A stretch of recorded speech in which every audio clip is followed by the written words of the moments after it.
Hi, everyone. My name is Becky Robinson, and I'm so thrilled to host Mark Miller today for a webinar to celebrate the launch of his latest and sixth book. We confirmed that earlier, Leaders Made Here. I have my copy on my desk, and I hope if you don't have one yet, you're going to get one today. Mark, it's so great to have you. Where are you calling in from? I know you're all kinds of places all the time. I'm in Atlanta today. Great. Well, for those of you who are already joining us, I would love to find out where you are today and also to help you get familiar with our technology. So if you look at your GoToWebinar panel, you're going to see the question panel, which will be helpful later in our broadcast when we're going to invite you to ask some questions. And I see many of you are already telling me where you're from. If you're by chance with a group today, please let us know about what organization you're calling in from. And oh, holy cow, these are coming in so fast. I see some groups already. A team in Dallas, Texas, Team TSI in Albertville, Alabama. Okay, that's a new one for me.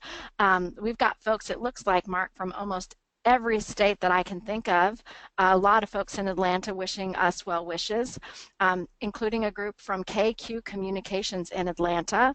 We've got some folks at Chick-fil-A in Rogers, Arkansas, with 4 directors watching together. Wow, we even have callers from Qatar. So thank you so much to all of you who are choosing to invest in this time with Mark and me today as we learn about developing leadership culture. A couple of more suggestions or invitations. We would love to have you live tweet today. If you like Twitter and are following Mark at LeaderServe, please feel free to share your insights from today's event and use the hashtag Leaders Made Here. I think that's all the technology stuff, and welcome to even more international callers that I'm seeing, someone from France. We've got some, like I said, folks from almost every single country, and I'm thrilled to see that many of you are still logging on. So before I disappear and give Mark the stage, I do want to take a moment to introduce Mark for those of you who might not know him. As I mentioned, Mark is a best-selling author and now is presenting his 6th book to the world, Leaders Made Here. Mark is also a dad of 2 amazing sons and a wife to Donna, married over 30 years, and a grandpa to the most adorable, sweet little Addison. He's been working at Chick-fil-A for more than 30 years and currently serves as the Vice President of High Performance Leadership. And I love Mark's story, for those of you who haven't heard it, about how he started in the warehouse and has worked in the corporate headquarters of Chick-fil-A well, most of his career since, is it 1970 something? 70 something. 70 something, exactly. So Mark, it's always a pleasure to support you, and I look forward to learning with you. And toward the end of the event, I'll be back and we'll talk about some questions. So please feel free to post any questions related to what Mark's sharing throughout the event, and we'll share those with him at the end. Well, thank you, Becky. I'm so delighted to be with all of you today. And you were kind in your opening remarks, Becky. I've been selling chicken almost 40 years now, and so very thankful for that opportunity. Chick-fil-A has been a tremendous asset in more ways than I can describe, but it's also been a laboratory for the books that I've had the privilege to write over the last 20 years. These come out of our experiences, by and large, here at the Chicken. Now, certainly they're informed by organizations around the planet, but we get to practice this stuff. We get to try this stuff here in our organization. And that's really what I want to tell you about today, is the story we've been on to create a leadership culture. Now, let me say just a little bit about this format. I wish I could sit down with each and every one of you one-on-one with a cup of coffee and talk about your experience, share our experience. We could learn from each other. But because of the format, I still want to have a conversation. I'm just going to go first. And I'm going to try to move through the content at a relatively high level, at a pretty quick pace, so that we can allow maximum time for questions. So I really do want you to share with me your perspective, your insights, your questions, and we'll see if we can learn something together today. So this idea of creating a leadership culture is not a new idea in the world. It's relatively new here at the Chicken. We started about the year 2000 is when I tell folks the modern era of leadership development began here at Chick-fil-A. We've always had a leadership intensive organization. Our restaurant operators, the men and women who run those individual locations, I still believe they're our primary competitive advantage. And when we have great leaders there, they attract great leaders and everything works. So we've always needed leaders. We need leaders here corporately. I know many of you are in a situation where you find yourself with a problem to solve or an opportunity to seize, and your first reaction, I believe, is to look to your leadership bench. Well, that's when we moved into this modern era I referenced. Around the year 2000, we had some real problems to solve, some real opportunities to seize. We looked at our leadership bench, and we didn't have enough people ready. And that was speaking about the corporate leadership bench. But at the same time, we could look to the future, and we knew that our restaurants, at the rate they were growing, our restaurant operators were going to need more leaders for the future. And so we decided we had to accelerate leadership development. And so let me share with you right out of the chute, I think one of the biggest insights, I hesitate to call it that, but I think it qualifies as an insight for me as we've moved across this journey of almost 2 decades. I think there's something every organization needs more than leadership. They need a leadership culture. They need a leadership culture. Now, let me give you a working definition. A leadership culture exists when leaders are routinely and systematically developed. And you have a surplus. The surplus is an important part of this because that lets you know that your efforts are bearing fruit. That's when you look at your leadership bench and you actually have men and women who are ready. We found ourselves 2 decades ago thinking about different individuals, hoping that they could lead at some point in the future. And hope is a wonderful thing, but hope is not a strategy. And we said we have got to accelerate leadership development. And so I was asked to lead that charge, and I did what I think many of you would do in a similar circumstance. I put together a team of really, really smart people. And I said, we get to figure out how to accelerate leadership development. And what has come of that is the core content for this book, the journey that we have been on. And so as I thought about what we might do together today in the few minutes we have, is for me to share with you some questions. Think of it as an assessment that will help you judge the current health of your leadership culture, and at the same time, it might give you some clues as to how to strengthen that culture moving forward. Now, a quick word on assessments. They're not all created equally. I'm reminded of my very first physical. Now, I don't know how many of you have ever had a physical, but somebody should have warned me. I mean, I was not prepared for what I was about to encounter. And I'll spare you a lot of the details, but I didn't do well. It was not a good day. I do remember when they put me on the treadmill and they said they wanted me to, I asked, how long do you want me to run? They said, we don't want you to run. We want you to walk. And I said, well, how long do you want me to walk? And they said, as long as you can. And I said, you're going to be here a while. Well, what they didn't tell me is as soon as it started, they were going to increase the incline. It wasn't long till they threw me off the back of the thing. I mean, it was awful. I mean, I spent no time on the treadmill. And then I moved to the next station, and they wanted me to blow in this tube. And I think they were trying to measure my lung capacity, and I blew in the tube, and they said, you're not doing it right. And I'm thinking, how do you do it wrong? And the lady actually demonstrated, and when she did it, the screen lit up on the computer, and when I did it, nothing happened. And she said, oh, never mind, and she marked it off. And I'm thinking, oh, no, I've now failed the first 2 tests. So we get to the third, and it's a hearing test, and I go, okay, this is going to be great because I think I can hear. And they listen to the tones in your ears back and forth, back and forth. When they stopped, they said, you got hearing loss. And I said, really? They said, you do. I said, can I have a note? They said, why do you want a note? I said, so when my wife tells me I'm not listening, I can tell her I got hearing loss and I can show her the note. But the point is, I kind of failed that test too. And this went on and on and on and on. And it was not a good day. So let me promise you, these 5 questions we're going to run through, it's not going to be nearly as traumatic and painful as that physical, because all assessments are not created equal. So this one is simple. There are 5 questions. As I said, we'll move through them rather quickly, and we'll take your questions. The first question, do you have agreement on your definition of leadership. Again, this may seem obvious, but we realized we did not. This was the first hurdle that we encountered as a group.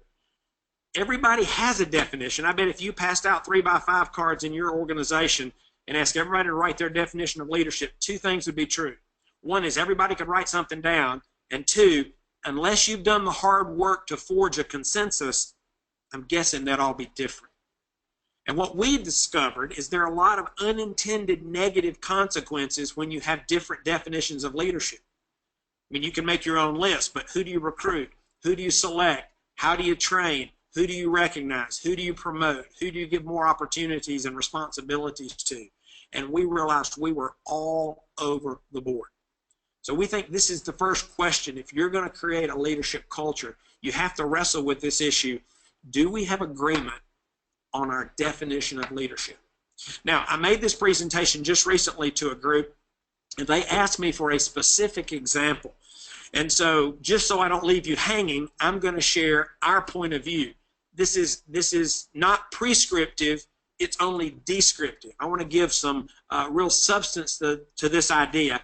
You need a definition that you all agree on, regardless of whose definition you use.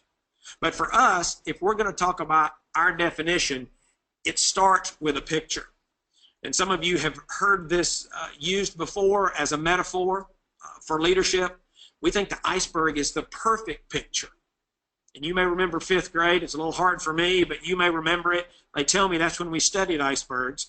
And you learned that about 90% of an iceberg is below the waterline and about 10% is above. We think that's the way leadership works.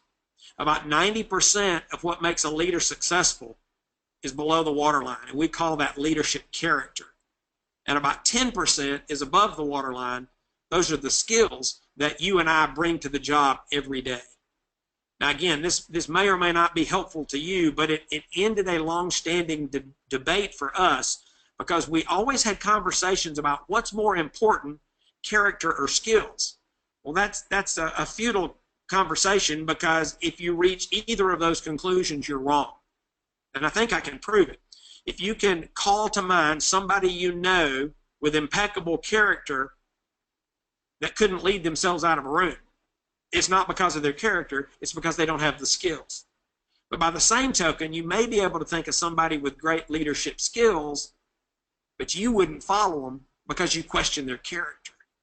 And so for us, we were able to say this is a holistic view of leadership. Now, a quick aside.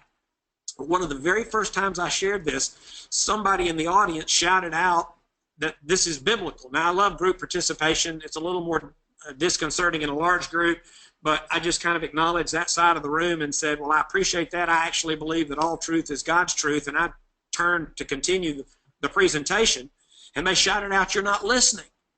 And I said, uh-oh, to myself, I've got a heckler. I'd never had a heckler before. I didn't even know what to do with a heckler. I knew better than to give them the mic, but I felt like I had to address them. So I said, well, sir, I'm trying to listen. And he said, it's in the Bible. And I'm thinking, uh-oh. I mean, I've read much of the Bible, and I'm scrolling as fast as I can. I'm thinking, iceberg, iceberg, iceberg. I can't think of any references to an iceberg. I wonder what translation he's reading. So not knowing what to do next, I said, sir, is there a particular verse you'd like to share with us? And he said, yes, Psalm 78:72. And he stopped. And I said, uh-oh, he thinks I know what that says. So I said, sir, I need to apologize to you. I don't have all the Psalms committed to memory. I said, will you tell us what it says? He said, yes, it's about King David. And it says, David shepherded his people with integrity of heart, and with skillful hands he led them. He shepherded his people with integrity of heart. Sounds a lot like character. And with skillful hands, he led them. So now I tell people this is biblical. And that's all we're really trying to do. Imagine what you could accomplish if you could raise up a generation of leaders with integrity of heart and skillful hands. So this is where our conversation of leadership begins. But we quickly decided, we made a strategic decision that we were not going to focus on character, which may sound crazy to you because I just said that's 90% of the deal. But we said, no, we're going to try to select for that. So we turned our attention to the skills of leadership. So let me share with you really quickly. We believe there are 5 fundamentals, and collectively these represent our definition of leadership. We think the fundamentals begin with seeing the future. This is about vision. Next, great leaders engage and develop others. They always have, they always will. They reinvent continuously. Leaders understand that progress is always preceded by change. We encourage our leaders to think about how to reinvent yourself, how to reinvent systems and work processes, and how to reinvent structure. The best leaders reinvent continuously. They also value results and relationships. This is really our definition of success. It's what Jim Collins might call the genius of the and.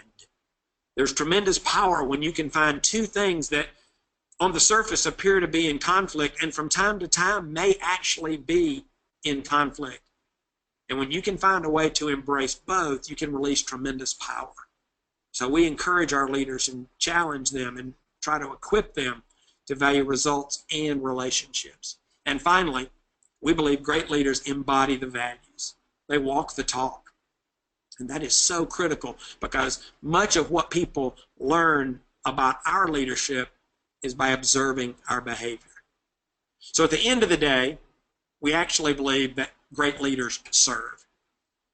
And that's how we have defined leadership. So I want to go back to our question, your first question.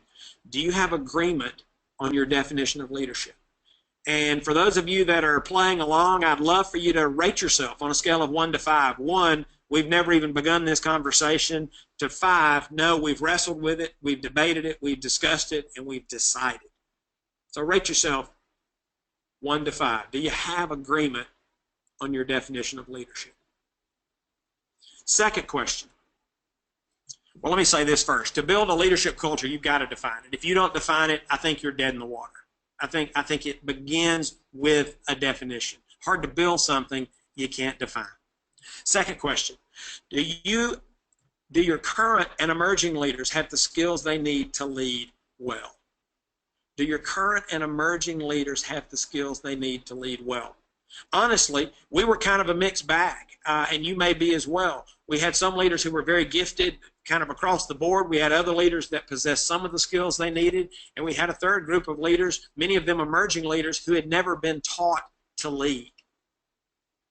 But we think that's a very, very powerful question, and that can come in many forms. You can do formal classes, you can do mentoring, you can do training, you can do computer-based, app-based, any number of ways. But do your current and emerging leaders have the skills they need to lead well? That's that second question. I'd ask you to go ahead and rate yourself on that as well, 1 to 5.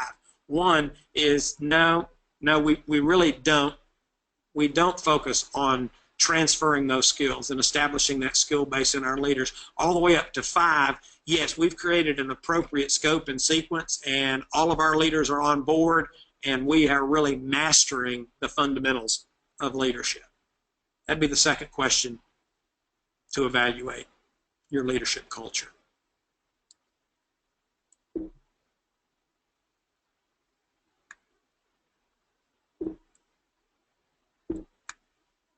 Hey, Mark. So we got a lot of answers on the first question. And what I was most surprised by is that some people had either the number 0 in answer to your question or a negative number, or they said that they have not even begun.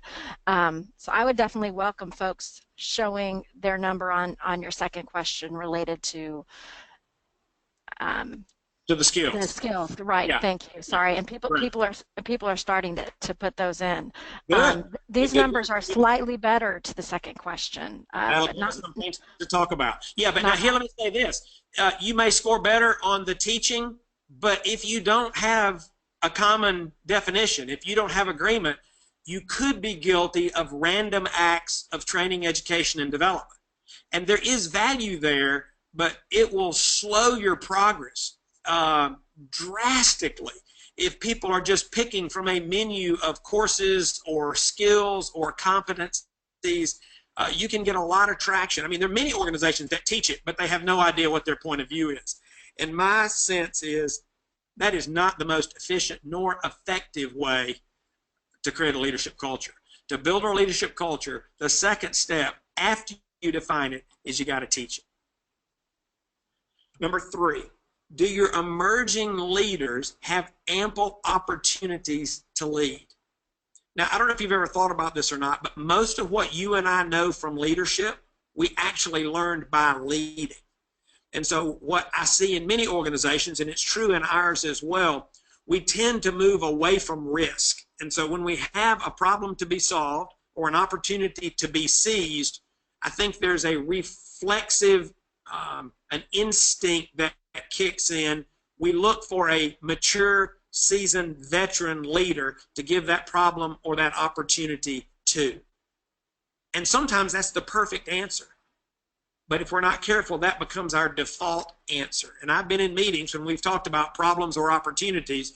We make a list of men and women who could help tackle that, provide leadership, and you step back and look at the list, and none of them are emerging leaders. So we're trying to say, okay, let's at least hit the pause button when we have those problems to be solved and those opportunities to be seized, and say, who needs this opportunity to help them grow as a leader? Who's missing this type of opportunity on their leadership resume? And it's been very helpful. It's been very insightful. Again, we're still not saying you always give these opportunities to emerging leaders, but that's when men and women are going to learn the most about leadership. So again, I would ask you to evaluate yourself on a 1 to 5. 1 is, nope, we never give emerging leaders opportunities to lead. Or 5, we're very, very disciplined about evaluating every opportunity and every problem, and we give many of those to emerging leaders. So you can rate yourself. You can either share it online or just scribble it on a notepad, but I think it'll be helpful for you to consider that. Because to build a leadership culture, you have to practice it. You have to define it, you have to teach it, and you have to practice it. That's when leaders really, really grow. The 4th question, do you have an objective way to determine the effectiveness of your leadership development efforts? Now, this is probably the most challenging and difficult of the 5 for many organizations. And here's my quick response to you on this one. Nothing improves without measurement. And so I'll give you just a couple of tips here. 1 is, don't look for a perfect metric, because I'm not convinced there is one. We looked for it for a while. I don't think it exists. Secondly, you may need a scorecard of metrics, a family of metrics that collectively will give you a good indication of how well you're progressing. Again, 1 or 2 examples just to help you get your head around this. If you've never trained your leaders on your leadership point of view, one of your metrics may be how many people have been trained. And you'll be excited when that goes from 10% to 20% to 30% to 40%. But once you're at 100% and you're have systems and mechanisms in place to be sure that new people are trained, that's not a particularly insightful metric going forward. Maybe one of your metrics is about your bench strength, that when you do leadership talent reviews, as we do, we evaluate those men and women. Are they ready now for their next opportunity? Do we anticipate they'll be ready in 1 to 3 years or 3 to 5 years? You may want to track how many ready now leaders are on your bench. So any number of metrics, but I would encourage you, if you're going to create a leadership culture, if you want leadership development to become part of your DNA within your organization, you're going to need some way to measure that. So why don't you evaluate yourself? 1, we've never talked about measuring leadership effectiveness or the effectiveness of our leadership development efforts. All the way to 5 is you have a finely tuned scorecard with appropriate metrics that you use to celebrate successes, to close the gaps, and to track progress over time. So rate yourself on that. To build a leadership culture, you must measure it. And then fifth and finally, do your current leaders model the desired behaviors for your organization? Now, this is when it gets personal, but people always watch the leader, whether we want them to or not. And if your current leaders, me and you included, if we're not modeling the desired behaviors, it makes it so difficult and actually futile to try and do 1 through 4. If you're talking about servant leadership, I'm not assuming you are, but I know many organizations have kind of caught up with the idea that servant leadership is the highest form of the discipline. If you're going to talk about servant leadership, you better have current leaders who are striving to become better servant leaders. Or any other attributes, any other characteristics of your definition, you need to have your current leaders modeling the desired behaviors. So how you doing? Rate yourself. 1 is, we're in big trouble here. We got to get our leaders to line up. They're not modeling the behaviors we want to see others demonstrate. Or all the way to the other end, a 5, that you got this nailed. And that'd be fantastic if you do, and your leaders are actually walking the talk. And I hope that's the case. Rate yourself 1 to 5. To build a leadership culture, you must model it. You must model it. So let me ask you a question. And you do not have to respond. You can if you'd like. Here's the question. How are you feeling right now? You just answered 5 questions about your leadership culture. Some of you scored low, some of you probably in the middle, and I hope a lot of you scored high. Well, let me tell you this. How you scored is irrelevant. Yes, I'm serious. It is absolutely and totally irrelevant. There's no value in an assessment. True value can only be found in our response. So why did I tell you about my trip for my very first physical? Well, just thought I'd tell you the truth, but there was another reason. Since that physical, and I didn't share much of the story with you, I failed virtually everything.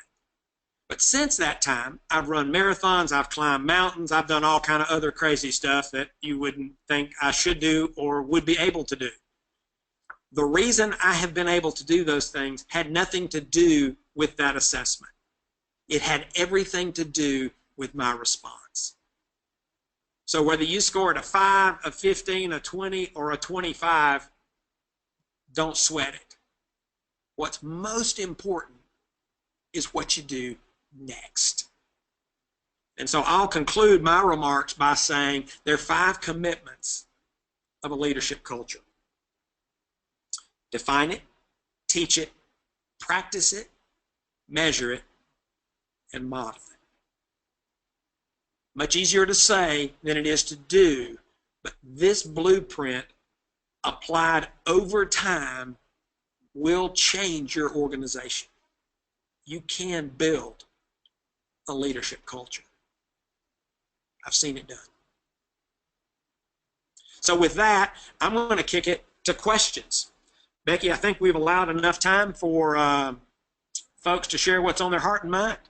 We sure have, and there are lots of questions that have been coming in throughout, and I'm going to wade through all the 1s and 2s and 3s in our question panel to get to those questions. And I remember one that I saw as it relates to number 5, and a team member of Nathan's is wondering, how do we change with number 5? So leaders aren't modeling the desired behavior. How do we get leaders to model the desired behavior?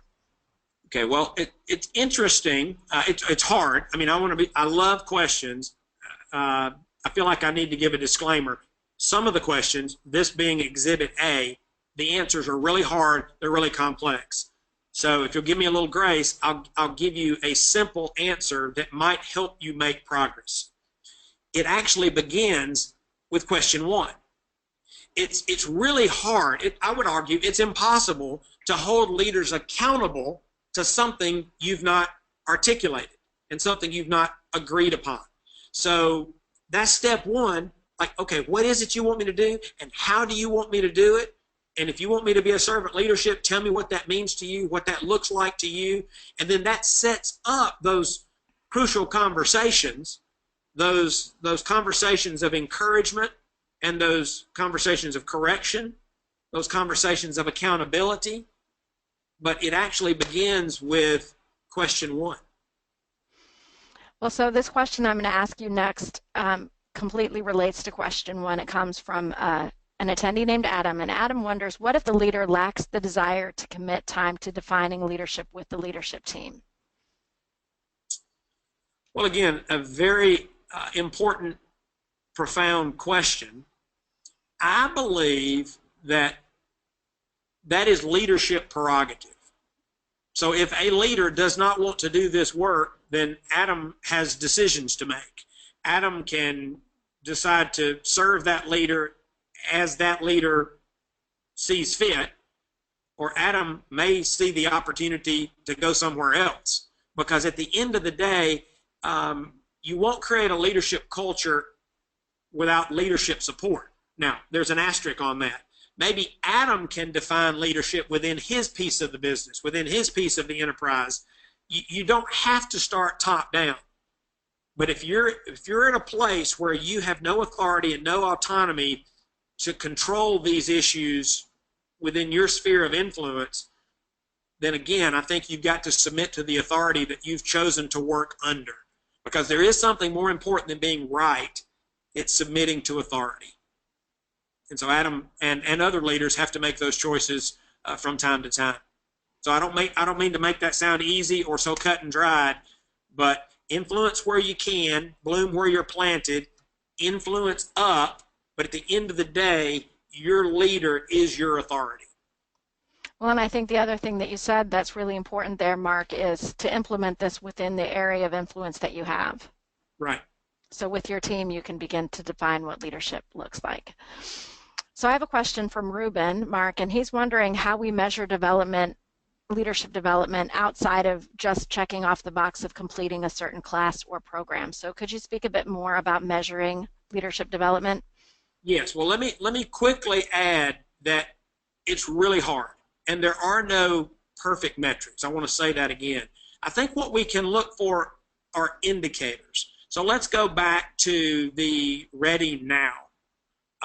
Again, many organizations do this differently, but one approach is that leaders evaluate the leaders underneath them, and they make that assessment. And it's qualitative. Hopefully it's an informed decision, but they may say that Sally is ready now and Joe is ready in 1 to 3 years. Well, in our organization, and I know many others, then those decisions, those ratings move up to the next level of leadership, and that level is looking across a broader group, and they can actually change those ratings.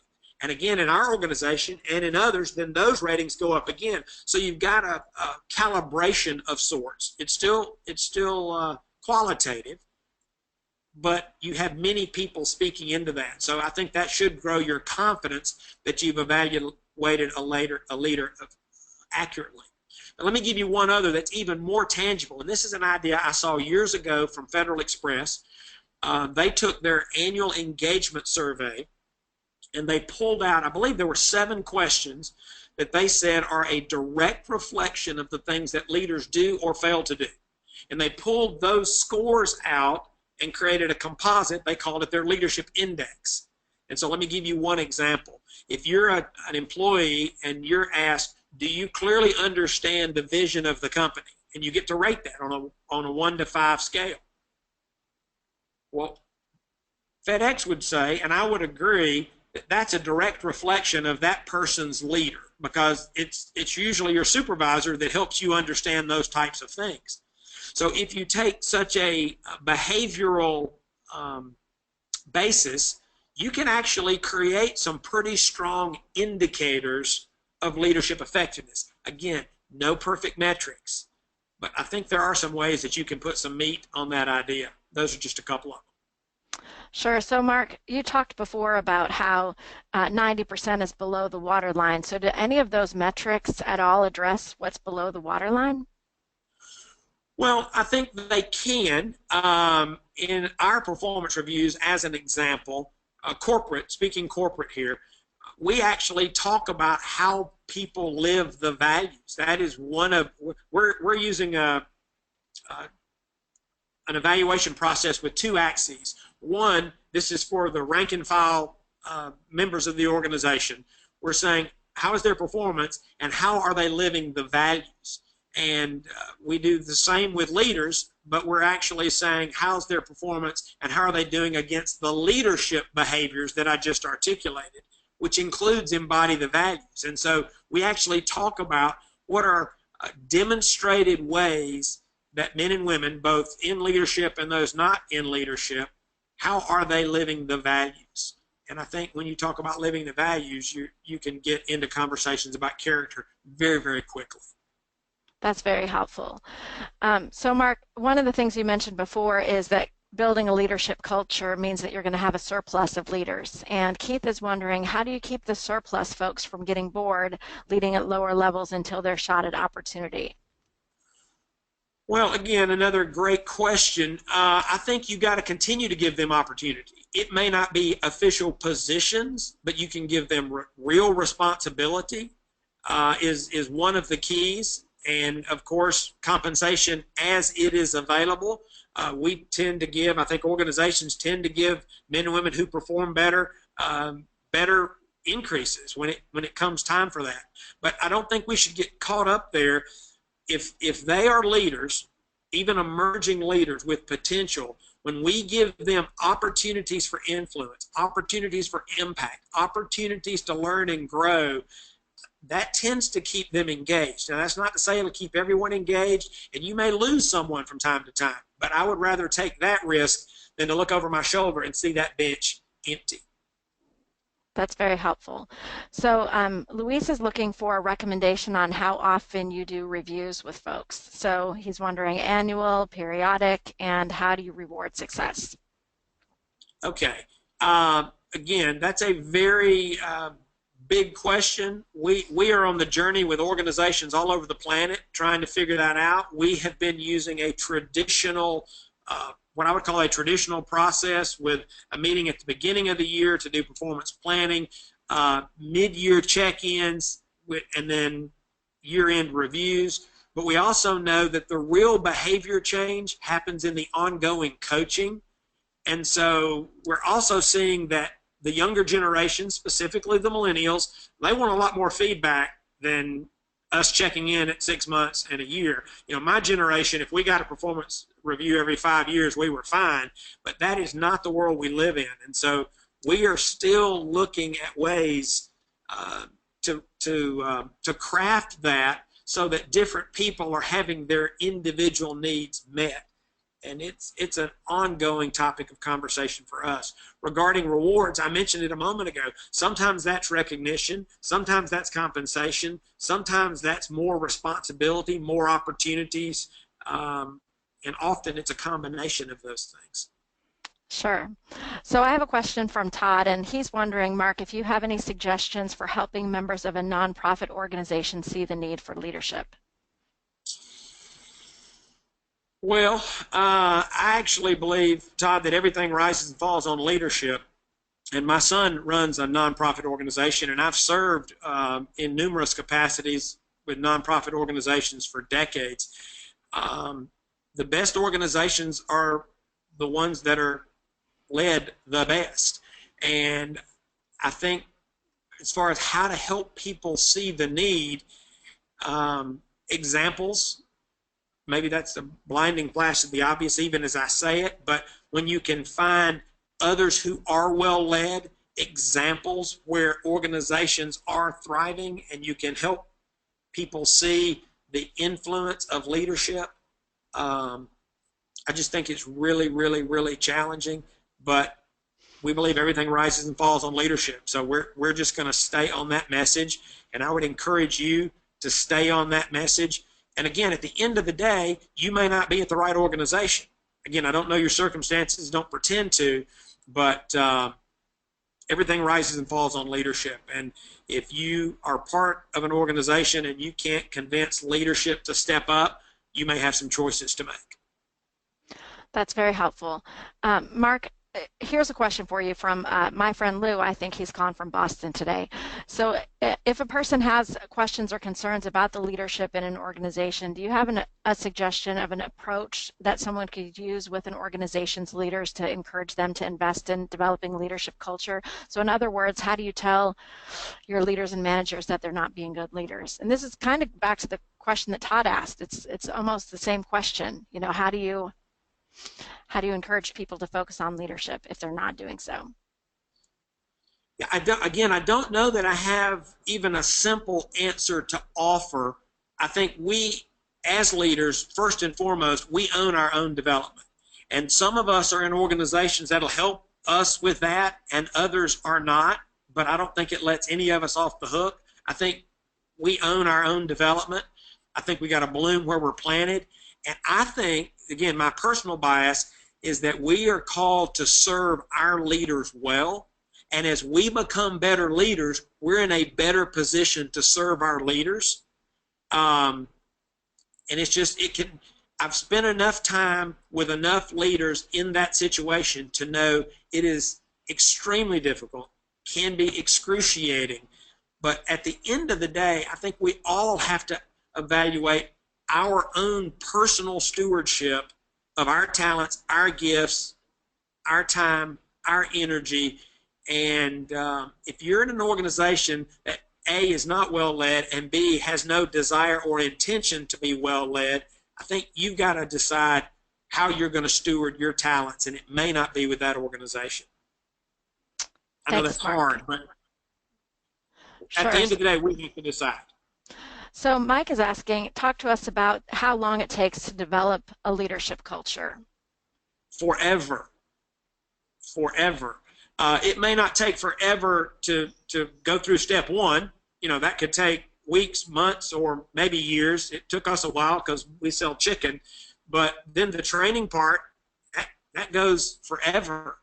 The practice part goes forever, right? The measurement part goes forever. And the walking the talk, the modeling it, that goes forever. And I don't think you'll ever quit. Somebody was talking to me about this question, or a derivation of this question, and I said, well, think about your selection process. I don't know if you select 5 people a year or 50 people a year or 1,000 people a year in your organization, but when does that process end?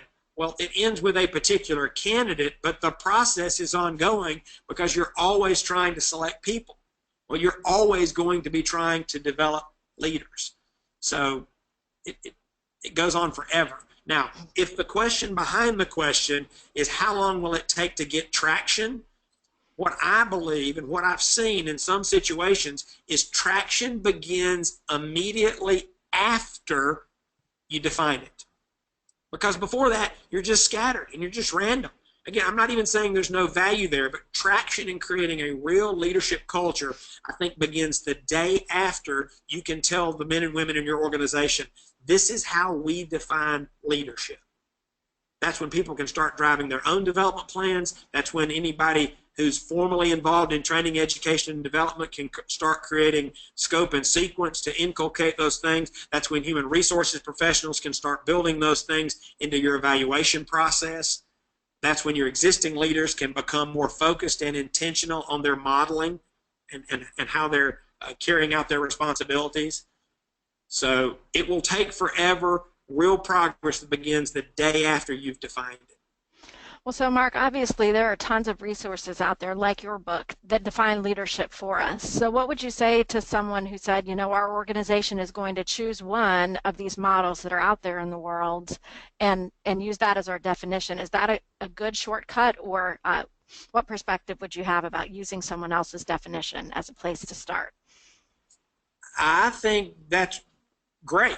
I mean, I think it's more important you have one than you have the perfect one, because I don't think there is a perfect one. Our SURF model is not the perfect one, but we think they're the fundamentals. If you can do those things, you'll move the ball way down the field, and you'll learn, hopefully, forever as a leader. You know, reinvent continuously includes self. So we encourage our leaders, and it's a pretty easy sell for them to be lifelong learners, because We think that's a leadership character trait, this whole idea that I'm going to learn throughout my lifetime. But I don't think it matters if you choose someone else's definition or you create your own, as long as it's one you can rally around and say we're gonna embrace it. I think about our organization after we created the serve model.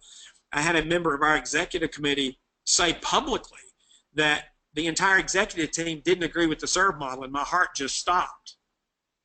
And he said, however, we decided it's best for the business to have one point of view. He said, some of us really like John Maxwell better, and some people really like Andy Stanley better, and some people like Peter Drucker better, but we understand the unintended negative consequences when we have our own definition. So for the good of the organization, we're going to embrace the serve model. So whatever your definition is, it may not be everyone's personal favorite, but if you can get all your senior leaders to say, this is how we define leadership, again, you're going to move. It's going to have far-reaching positive implications for your organization. Now, one last quick thought. If you want to build your own, you might start like we did. We actually said, we want a behaviorally based definition of leadership. There are over 6,000 published definitions last time we checked, and many of them are academic or conceptual or theoretical. We said we want a behaviorally based definition because we want to be able to tell our leaders what is it you're supposed to do. So that led us to the question, what is it leaders do? And if you've got a few days on your hand and you want to work on this, we made a list. I think it probably had 1,234 things on it. Like, this is what leaders do. Because leadership's real work, and we do a lot of things. But we then said, we've got to create a short list. And we began to think, which of these are most important? Maybe it's most important in a macro sense. Which of these are most important in our culture? What's the short list that if we were going to focus our leaders on 10 or less, what are the things we'd like them to be able to do? And make your own short list. And maybe it'll spell serve and maybe it won't. I've worked with other organizations and they've come up with their own list of 3 or 4 or 5 leadership behaviors. Again, the value is more in the fact they have it than they've got something on their list I don't have on my list, or vice versa. So you can do it on your own if you want, or you can just borrow somebody else's. Just get everybody to agree to it. That's really helpful. So, Mark, I'm fairly certain, based on some of our conversation, that I know the answer to this. But we have a question from Paul wondering, out of those 5 questions, or I can't remember what you call them, on the checklist, define, teach, practice, measure, model, which one has the greatest impact on a leader's credibility and trust? Well, you have to model it, but that's impossible if you don't define it. So the most important of the 5 is to define it, but for trust and credibility, you've got to model it. You've got to walk the talk. People always watch the leader, whether we want them to or not. And they are paying attention. They're trying to figure out, what's important to us, and they're going to judge that by our actions. They're also trying to figure out if we're credible and trustworthy. And the way they do that is they try to match what we say is important with the way we live and the things we do. And so you can gain trust or lose it very quickly if you don't walk the talk. That makes a lot of sense. Thank you. Let's see. So Adam is wondering if you have some examples besides Chick-fil-A of 2 or 3 other organizations that you see exhibiting the leadership culture like you describe in the book. Well, goodness gracious. We have learned from scores and scores and scores of organizations. I think about Synovus Bank. I think about FedEx. I think about the Navy SEALs. I think about goodness. There have been scores of companies that we've visited over the last 20 plus years on this journey, and the examples are out there. What we see, it's generally driven by a leader who understands the importance of leadership, which is one reason I appreciate the questions about what do you do when you don't have that. That's really a tough spot to be in. You got to say, wow, if the leader doesn't believe in the importance of creating a leadership culture, it's really, really hard sledding. Great. So, Mark, what do you do or what would you recommend when an organization is faced with budget cuts? So, Miranda's mentioning that they get overwhelmed with budget cuts, loss of workforce, high demands to do more with less, and leaders are spread thin. So, what would you recommend as far as a way to overcome the excess demands while still making sure that you maintain and develop leaders? Well, again, this audience is asking a lot of really challenging questions. I mean, it's hard, but here's the deal. You want to help your leaders understand that they are accountable for their own leadership growth and development. I mean, one of the things that we talk about is your capacity to grow determines your capacity to lead. And once you have leaders who embrace this idea of lifelong learning, that doesn't mean you don't need formal programs. You certainly do. And that doesn't mean you don't need classes and you don't need curriculum. But you become less dependent on that when you can raise up a generation of leaders that says, I've got to be learning. I've got to be growing. And they'll find their own path. They'll find their own learning style, their own preferences. Some will want mentors. Some will want conferences. Some will want books and audio and other things. And who knows, maybe they can't get their preferred mix or blend in a given season because maybe they love conferences and conference budget gets cut. But can they do Skype calls? Can they find a local mentor or someone that they can learn from, you know, in a long distance relationship? I've had a lot of mentors in my life who I learned a tremendous amount from their talks, their podcasts, their videotapes. I've got one or two leaders that I have literally heard probably north of 500 of their talks from multiple leaders that I think have been my mentors for years, that I don't actually spend a lot of time with. So keep the budget if you can. Don't become budget dependent. Be sure the leaders are going to help you carry the load individually. Sure. So related to that idea of lifelong learning, we have had quite a few questions come in, Mark, related to, what are the best books? If you were going to choose one of your books for a leader to start which book might it be?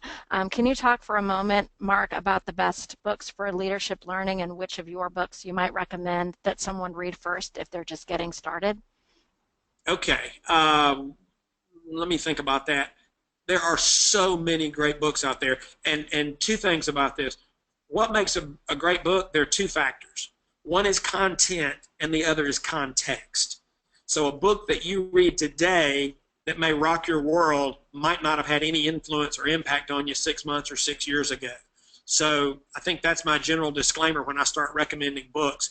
But a couple that I think I would recommend, maybe not, as you said, from the start.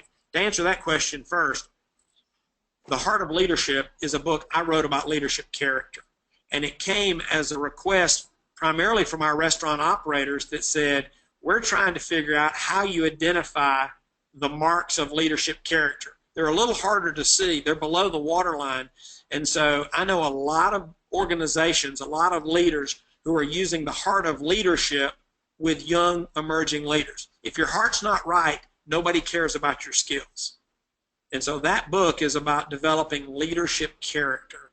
And particularly for young leaders, emerging leaders, I try to give it to high school and college kids at every chance I get.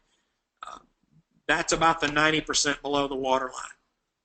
Once you get above the waterline, I love The Effective Executive by Peter Drucker. It's a classic for anyone who hasn't read that.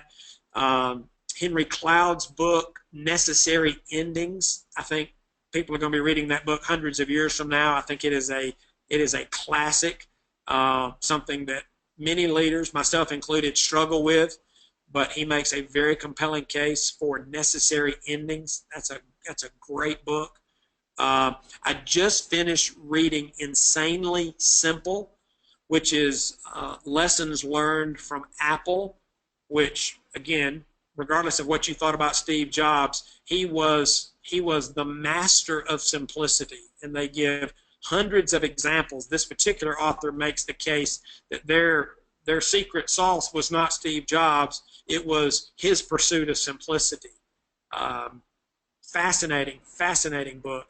Another one along those same lines that I just finished, in fact, I've read multiple times, which I don't do very often, is Essentialism by Greg McKeown. So I'm on this kick right now with essentialism and simplicity. I think as our organizations get more complex, leaders are going to have to get better at trying to figure out what is essential. McKeown talks about the disciplined pursuit of less but better. And so those are some books that I recommend, and I'm in the process of learning from them right now. Well, that seems potentially like a great place to wrap our conversation. There's no way we're going to get to all the amazing questions that have come in, but I want to make sure that everybody knows about a very special offer. Can you show us that slide, Mark?